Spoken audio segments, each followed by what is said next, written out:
Welcome, sports fans, to another Face the Facts Sports Minute, which is presented by Sports Zone 101. We hope you're all doing great. We have a lot of topics to cover, and unfortunately, we do have to start off this Sports Minute with our condolences that go out to Kobe Bryant and his daughter Gianna, who passed away in that horrific plane crash this past Sunday. The first thing that we're going to do here in our Sports Minute is honor Kobe Bryant by showing this very special tribute video that the Celtics did at their game, their first home game since they've been away, since Kobe passed away. So we're going to break away for a second.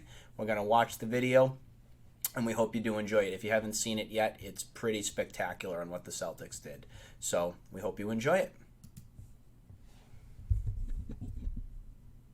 And the Boston Celtics are devastated by the tragic passing of Kobe Bryant. His daughter Gianna, John Altobelli, Kerry Altobelli, Alyssa Altobelli, Christina Mauser, Sarah Chester, Peyton Chester, and Ara Zabayan, all lost this past Sunday's horrific helicopter accident. A brilliant and passionate player, Bryant was a five-time NBA champion with the Los Angeles Lakers, the team with whom he spent his legendary 20-year career. Kobe displayed a relentless approach to a game he dearly loved and will always be remembered as an integral player in the storied history of the Boston Celtics and Los Angeles Lakers rivalry. In honor of his life and the lives of all the victims, we ask you to please join us in a 24-second moment of silence, which will be followed by a video tribute celebrating Kobe's life and career.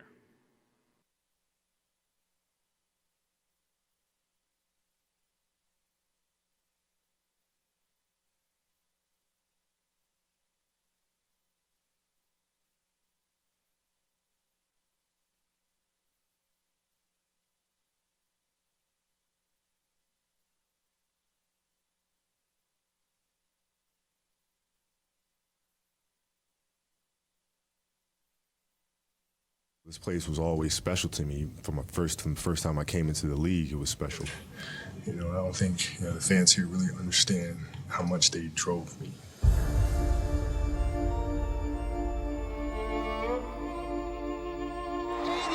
Point game, 55 in the second half. Bryant for the win. Bryant for the lead. Yes!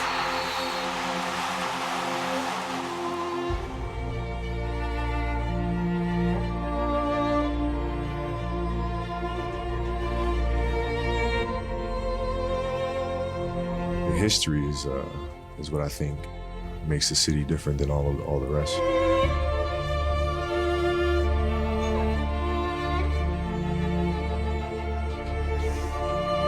The first basketball jersey I've ever had was Kobe Bryant. Kobe Bryant was the reason I started playing basketball. Always was and will be, my favorite player of all time.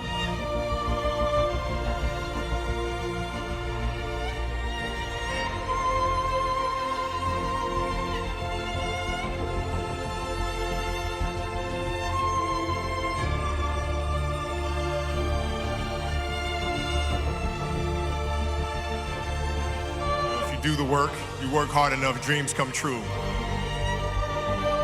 It's not the destination, it's the journey.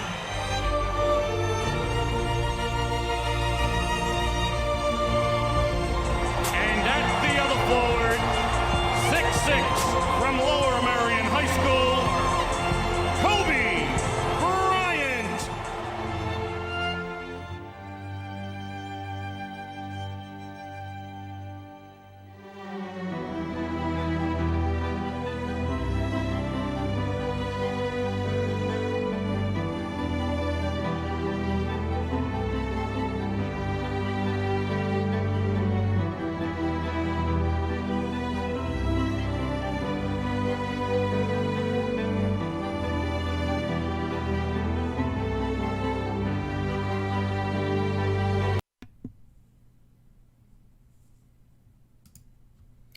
So overall, it's been quite a week of special tributes that the NBA has given out to Kobe Bryant. You've heard from a lot of former players so many players in the NBA credit their playing of the game from Kobe Bryant. Just a couple things on my end from it. I know from being a Celtics fan, wasn't the biggest Kobe fan in the world, obviously because he was so good. When he came in and faced off against the Celtics, you knew that that was one player who could take over the game and was a true champion on that court. So my thing with Kobe is he is one of the greatest basketball players that's ever played, and is somebody that absolutely should be honored and remembered for everything that he's done as a player, as a champion. I am definitely very impressed with how, in a way, his second half of his career, he became such an ambassador to the NBA, somebody that these players just idolized. He was there to help them, and somebody that really made quite an impact in the game. So I'll always remember Kobe. I remember the moment when I heard the news that horrible plane crash and everything happened in my lifetime. So that video that the Celtics did was just so impressive, and they deserve a lot of credit for the tribute that they gave to him. This horrific incident reminded me to look back in different eras of time when something like this has happened. You had Thurman Munson, who was a Yankee player during the 1970s. I believe it was 1979 when his plane crash occurred, and he passed away from that crash. You also have Roberto Clemente in 1972 going to his native country and delivering goods to help for food and supplies, and he passed away in that airplane crash there. Just a horrible event that happened, and our thoughts and condolences go out to the Bryant family, especially his wife and his kids and everything, and he'll always be remembered. Whether the NBA retires both number 8 or 24, that's yet to be seen. Personally, I would. I think that would be something that the NBA should do, and you may see all teams retire that number. You saw a lot of players in this past week give up their number 8 or 24 and choose a different number. Now, Kemba Walker on the Celtics is number 8, and he has said that so long as he can, he's going to wear that number 8 and honor Kobe. But again, if the NBA steps in and says that we're going to unanimously retire that number, I would be all for it, 100%. On another end, we have the Super Bowl coming up. So the Super Bowl will be this upcoming Sunday. It's going to be the Kansas City Chiefs and the San Francisco 49ers. Who am I rooting for? I'm rooting for the 49ers. I want to see what Jimmy G and the 49er crew can do against Kansas City. This is Jimmy G time, so it's time to see what they can do. I'm looking forward to the game, even though the Patriots aren't there. It's amazing that this is the first time in 3 consecutive years, that the Patriots are not in the Super Bowl. Talk about some weird set of events. What's my score going to be? I think San Francisco is going to win. I think that they have the upper hand here against Kansas City. I'm not just doing that because I like San Francisco more than Kansas City. I think San Francisco has quite a team. Not to take anything away from Kansas City. I'm going to go for a score of 28 San Francisco, and Kansas City Chiefs I'll go with 17. So 28-17 would be my score. We're going to take a look right now at what the rest of the so-called experts in the land of ESPN are saying, and then we'll come right back and talk about it. Start with this Chiefs defense and what they need to do, because nearly 75% of the Niners' plays on offense this postseason, as we know, have been runs. Third highest percentage for a Super Bowl team. So what do you do if you're the Chiefs? How do they handle that? Well, the 49ers run game is a very dynamic run game. It's zone scheme, it's gap scheme, it's power scheme. They can run the football in a plethora of ways. And in my experience, how do you stop a run game? You got to do it up front with your defensive line. And that's going to start with your 3 technique inside Chris Jones. The 49ers offensive line, they want to go side to side. That's what the zone scheme is. You often hear the term elephants on parade. They're all following each other. They want to go sideways. You want to go vertical. Chris Jones at the 3 technique, he can go vertical. And if you can make the running back make a cut in the backfield, now the rest of your defense can make plays coming downhill. Their tight end, George Kittle, he's the most complete tight end in football. What does that mean? He can block. Well, he's going to be going up against the defensive end of Frank Clark that I think is a 3-down defensive end. Clark has to win that matchup. You have to set the edge on your defense to allow your linebackers to come inside. So if they can do it and control the running game up front with Chris Jones and Frank Clark, that'll go a long way to allowing guys on the back end like Tyrann Mathieu to make plays all over the field. So there you have it from some of the experts there from ESPN. What they were saying right there is they were looking at what could be or who could be the impact players for both sides. I personally think that Jimmy Garoppolo is going to be your MVP, and I still feel that the 49ers are going to get that victory. So that game is this coming Sunday. It's at 6:30. Another thing to watch for is some of the commercials. I will say that there is a very funny commercial for Hyundai that is Boston-based that was done by some members of The Office and has David Ortiz in it. If you haven't seen it yet, I highly recommend you seeing it. I'm not going to play it here, but when we do our next Sports Minute, I will, so you can get a chance to see it. But it's something that's worth definitely seeing. It's pretty funny. The last piece here in our Sports Minute that we're going to talk about is this Mookie Betts drama that's going on. A lot of rumors are being thrown out there about the Red Sox being on the verge of trading Mookie Betts. Mookie Betts apparently turned down a 10-year, $300 million offer from the Red Sox. They're saying that this was about around this time last year. Mookie is looking for a 12-year, $420 million contract. The question here is, if you were the GM of the Red Sox, or if you were John Henry or whoever had to write the checkbook, would you be able to, or would you want to give Mookie Betts a deal that's like that? For me, yes, I like Mookie as a player, but I personally don't think that it's worth that much money. I think you can rebuild your team with a lot more resources there and have a little bit more financial flexibility than you do now. We've heard that the Red Sox wanted to be under a $208 million salary cap, so we did know going into this offseason that the Red Sox were going to be looking to unload or trade some of their high-priced players.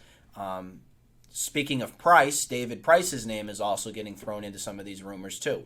So if the Dodgers, who are rumored to be one of the teams that's in heavy pursuit of Mookie, wants to make a deal, maybe Price is included, maybe he's not. Right now, we're going to take a look at a video that kind of explains maybe what the Red Sox are looking for and what the Dodgers would give the Red Sox too in a potential trade. So we'll take a look at that right now.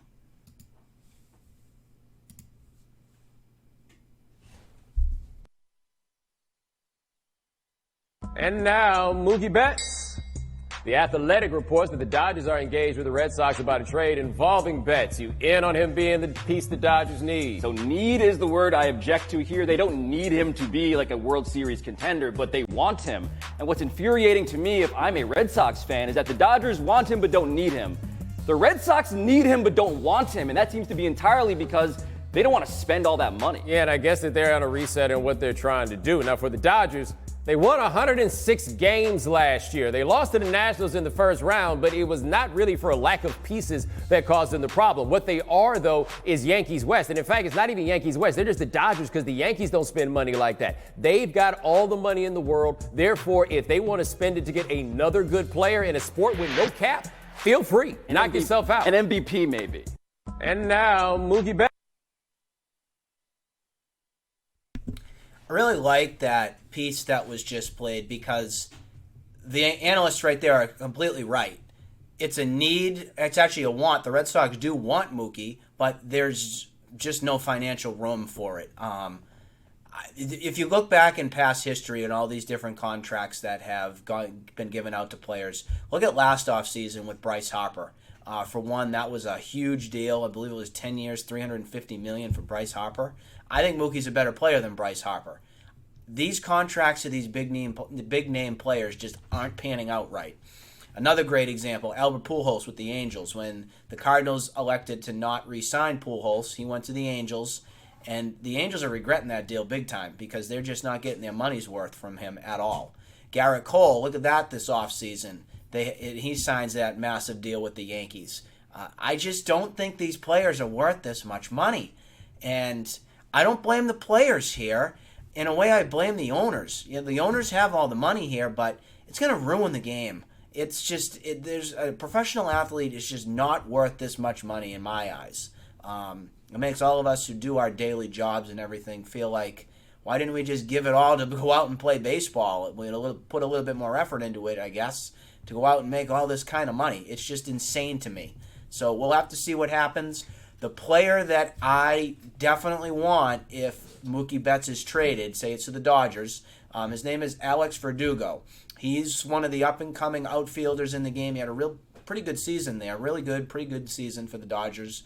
Doesn't cost all that much money. He's one of their best outfield prospects because right now the Dodgers are going to have a luxury of outfielders. They have Jock Peterson. They have A.J. Pollock.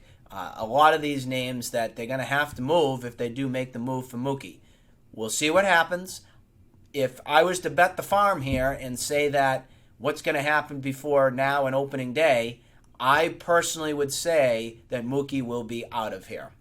The last piece on the Red Sox that I want to mention too is we still do not have a manager. After the whole charade with this cheating scandal, Alex Cora was fired, as you know. There's been rumors that Jason Varitek is going to be the next guy, or Mike Lowell, or Ron Renicky. This point right now, it is leading to be Ron Renicky who's going to be the manager for the Red Sox. I think that they're looking to keep it internal. I'm hearing more and more that Jason Varitek is just not ready for that next jump or that next commitment. He still has a young family, doesn't know if he wants that manager job yet. Here's an interesting twist, though, to the situation that I've heard. And that's from, I don't know if you got a chance to hear Mike Lowell's whole take on this case, but Mike Lowell said that he would manage the team as an interim manager for a year only if the Red Sox were to bring Alex Cora back after the suspension. Here's the thing. We don't know what the suspension is right now because Major League Baseball is still conducting their investigation. I think that Alex Cora is going to get suspended for the year. I don't think the Red Sox are going to have much of a fine, maybe a fine or something from 2018. I just don't think that there's any evidence that we have seen right now that is showing that the Red Sox did some sort of cheating in 2018. It looks suspicious with all the wins that we had gotten from the season, but I think that Cora is getting penalized mainly for his 2017 involvement being the bench coach for the Astros. We do know that the other two managers who were fired, that was A.J. Hinch for the Astros. He's been replaced with Dusty Baker. And Carlos Beltran for the Mets, who was also fired, was replaced with Luis Rivas, or Luis Rojas, excuse me. So those have been done. Those manager changes have already happened, and hired had already been set. Now it's just up to the Red Sox to determine what their next move is going to be. Last piece is the Boston Bruins return from their All-Star break this upcoming weekend. They will be taking on the Winnipeg Jets and then the Minnesota Wild. Then they finally will be returning home to the Garden next week. And I believe they are playing the Blackhawks at some point there too. So be on the lookout for the Bruins to return, and Tuukka Rask will be back from injured reserve. So that's some good news there. That's going to do it here for another Face the Facts Sports Minute presented by Sports Zone 101. Good luck in the Super Bowl to the 49ers and the Chiefs, and we will see you next time. Have a great weekend.